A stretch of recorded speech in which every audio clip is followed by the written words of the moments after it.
भाई साहब कल चुनाव में आए थे जयप्रकाश सांसद कांग्रेस, उन्होंने कहा कि जो ब्रजेंद्र सिंह के समर्थक हैं उन्होंने उनके चुनाव में खिलाफत की, उन्होंने कईयों के नाम भी लिए। सबसे पहले तो सभी को संत कबीर जयंती की बहुत बहुत शुभकामनाएं। नया नया आदमी जब जीता हो ना तो उत्साह में होता है बहुत ज़्यादा, तो उसमें निकल जाती है आदमी के मुंह से बातें। लेकिन फिर भी राजनीति में जो लोग हैं और ख़ास तौर पे जो जिनको इतने साल हो लिए, उनको थोड़ा भाषा पे संयम और नियंत्रण रखना चाहिए, क्योंकि यही लोग हैं, बार बार यहीं आना है, हम भी यहीं हैं। तो कभी भी आदमी को ऐसी बात नहीं कहनी चाहिए कि बाद में उल्टा जाना मुश्किल हो जाए। तो ये सभी पे लागू होती है। सर उन्होंने कहा कि सर्वे के आधार पर कांग्रेस टिकट देगी, जिस तरह से मेरे को टिकट मिली है, तो कहीं ना कहीं उन्होंने इशारा किया कि किसी नए युवा को टिकट उठाने से दे सकती है कांग्रेस। नहीं, युवाओं को बिल्कुल आगे आना चाहिए, और किसी को मिल सकती है तो बड़ी अच्छी बात है, और आदमी को कोशिश करनी चाहिए।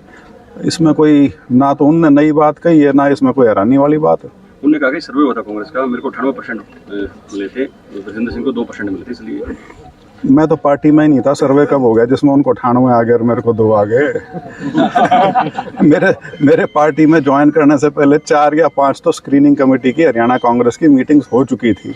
और वैसे भी इन चीज़ों को छोड़िए यार, एमपी का इलेक्शन ख़त्म हो चुका, वो बात पुरानी हो चुकी है। अब आगे की बात करनी चाहिए। विधानसभा का चुनाव सारा ही 3 महीने बाद है, अब तो उसकी तैयारी में जुटना चाहिए सबको। और जो जीत गए उनको बहुत बहुत शुभकामनाएं, और जो नहीं जीत पाए उनको आगे की बहुत शुभकामनाएं। नया सिंह सैनी ने कहा कि सर मुख्यमंत्री मेरे बनने के बाद कांग्रेस को तकलीफ हो रही है। देखिए जी, तकलीफ तो आज के दिन बीजेपी को हुई है, क्योंकि हरियाणा में हालांकि संभावनाएं तो 5 से भी ज़्यादा थी कांग्रेस की, लेकिन 5 भी आना बीजेपी के लिए बहुत दुखदाई साबित हुआ है। और उनको इस चीज़ का भली भांति आभास है कि जो आने वाला विधानसभा का चुनाव है वो उनके लिए सिर्फ एक बहुत बड़ी चुनौती नहीं, बल्कि उनको जीत जो उनको कांग्रेस की जो जीत है, बहुत बड़ी जीत है, वो बीजेपी को सामने दिखने लग रही है आज के दिन, और उनकी एक बहुत बड़ी हार उनको दिख रही है। तो इस वजह से इस तरह की बयानबाजी हो रही है। नहीं तो किस चीज़ की कांग्रेस को तकलीफ़ होगी? वो आए हैं, कांग्रेस को 5 सीट आ गई। मैं जब मुख्यमंत्री बने थे, मैंने तो तब भी कहा था उनको शुभकामनाएं देते हुए कि मेरे तो मित्र हैं, मुख्यमंत्री बने हैं, बहुत खुशी की बात है। ख़ास तौर पे कमेरे वर्ग से आते हैं, उस नाते और भी ज़्यादा खुशी की बात है। लेकिन उनको बलि का बकरा बनाया गया है, ये मैंने बात तब भी कही थी, और वो मैं आज भी कह रहा हूँ।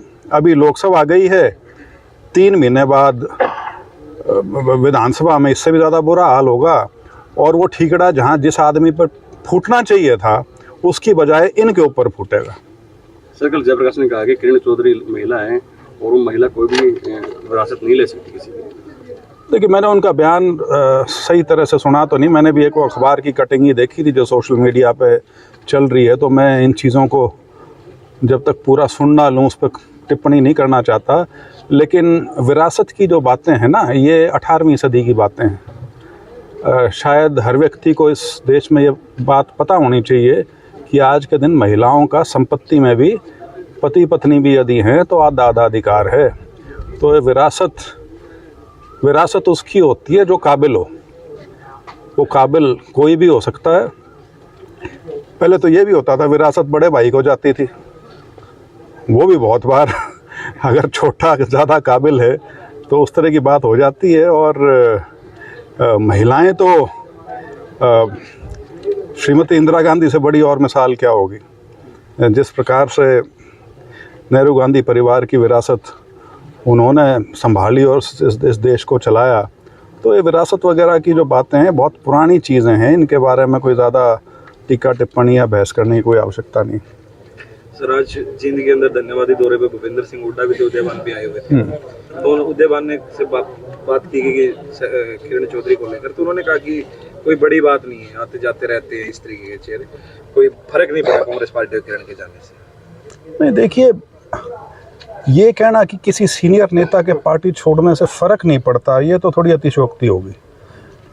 जो व्यक्ति पार्टी में 40 साल तक रहे हैं और उच्च पदों पर रहे हैं, और ख़ास तौर पे वो तो चाहे बंसीलाल के परिवार से आती हैं, और जो आप विरासत की बात कर रहे थे, उनकी राजनीतिक विरासत तो बंसीलाल जी की वहाँ आई हुई है। तो ये ठीक है कि हालात राजनीति में बदलते रहते हैं, और आज के दिन हालात क्योंकि कांग्रेस के बहुत पक्ष के हैं तो इस तरह की बात कही जा सकती है, लेकिन इस तरह की बात में एक अति आत्मविश्वास की भी अनुभूति होती है, वो भी नहीं होना चाहिए। वो सीनियर हैं, किरण चौधरी जी, बहुत लंबा समय उन्होंने राजनीति में बिताया है, और वो ठीक है कि आज के दिन कांग्रेस बहुत मजबूत है, तो शायद उनके जाने का कांग्रेस को कोई नुकसान उस तरह से नहीं होगा, लेकिन फिर भी हर आदमी का अपना वजूद होता है। Thank you.